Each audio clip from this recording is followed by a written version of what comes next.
Breaking news. AP దేవాదాయ శాఖ assistant commissioner కాలింగిరి శాంతిని ఏసీబీ అధికారులు అరెస్టు చేశారు. ఆదాయానికి మించి ఆస్తులు కలిగి ఉన్నారన్న ఫిర్యాదుల నేపథ్యంలో ఆమె నివాసంతో పాటు పలు ప్రాంతాల్లో ఏసీబీ బృందాలు ఏకకాలంలో సోదాలు నిర్వహించాయి. తాడేపల్లి, ఉండవల్లితో పాటు మొత్తం 4 ప్రాంతాల్లో ఏసీబీ అధికారులు ఆకస్మిక దాడులు చేపట్టారు. సుమారు 6 గంటల పాటు సాగిన ఈ సోదాల్లో విశాఖపట్నం ఇండాడలో ఒక విలాసవంతమైన ఫ్లాట్, తాడేపల్లి సమీపంలోని కొంచనపల్లిలో భవనాన్ని గుర్తించారు. ఈ తనిఖీల్లో భారీగా అక్రమాస్తులు బయటపడడంతో ఆమెను అదుపులోకి తీసుకున్నారు.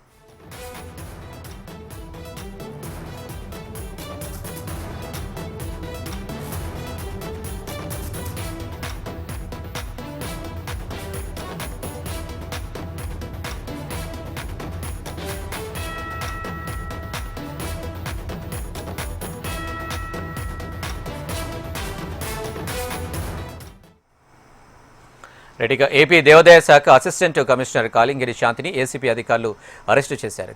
దీనికి సంబంధించి మరిన్ని డీటెయిల్స్ మా ప్రతినిధి శ్యామ్ అందిస్తారు. శ్యామ్, గుడ్ మార్నింగ్ అండి. ఈరోజు చూసుకున్నట్లయితే దేవాదాయ శాఖలోనే వివాదాస్పద అధికారిగా పేరు తెచ్చుకున్న అసిస్టెంట్ కమిషనర్ శాంతిని తీసుకున్నట్లయితే నిన్న ఏకకాలంలో కూడా 3 నివాసాలపై అవినీతి నిరోధక శాఖ అధికారులు దాడులు అయితే నిర్వహించారు. చూసుకున్నట్లయితే ఆమె పైన అనేక ఆస్తులకి మించి ఆదాయానికి మించి ఆస్తులు సంపాదించే అనేక ఆరోపణలు వచ్చిన నేపథ్యంలో ఆమె పైన ఏసీబీ అధికారులు దాడులు చేశారు. ఇందులో చాలా పెద్ద మొత్తంలో కీలకమైన పత్రాలు కూడా స్వాధీనం చేస్తున్నారు. ఈ నేపథ్యంలో నిన్న రాత్రి ఆమెని అరెస్ట్ చేసి ఏసీబీ కోర్టులో హాజరుపరచగా ఆమెకు 14 రోజుల పాటు రిమాండ్ కూడా విధించారు. ప్రస్తుతం ఆమెను విజయవాడ సబ్ జైలుకైతే తరలించారు.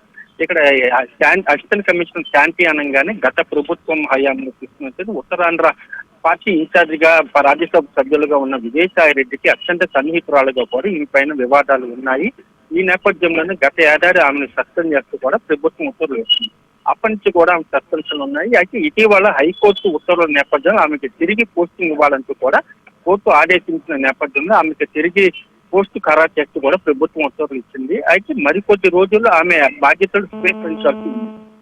అయితే ఈలోపుగానే ఆరోపణలు వచ్చిన నేపథ్యంలో ఏసీబీ అధికారులు అయితే దాడులు చేశారు. చాలా పెద్ద మొత్తంలో బంగారము, వెండితో పాటు కూడా కీలకమైన ఆస్తి పత్రాలు ముఖ్యంగా చూసుకున్నట్లయితే విశాఖపట్నంలో ఒక విల్లాతో పాటు తాడేపల్లి, ఏదైతే గుంటూరు జిల్లా తాడేపల్లి, అలాగే విజయవాడ, అలాగే గుంటూరులో కూడా మొత్తం 4 చోట్ల కూడా విల్లాలతో పాటు కీలకమైన పత్రాలు కూడా అధికారులు స్వాధీనం చేస్తున్నారు. ఈ నేపథ్యంలో ఆమె పైన కేసు అయితే నమోదు చేసి అరెస్ట్ చేశారు. ఈ నెల 21 వరకు కూడా ఆమెకు కోర్టు రిమాండ్ విధించింది. Right Shyam, thank you.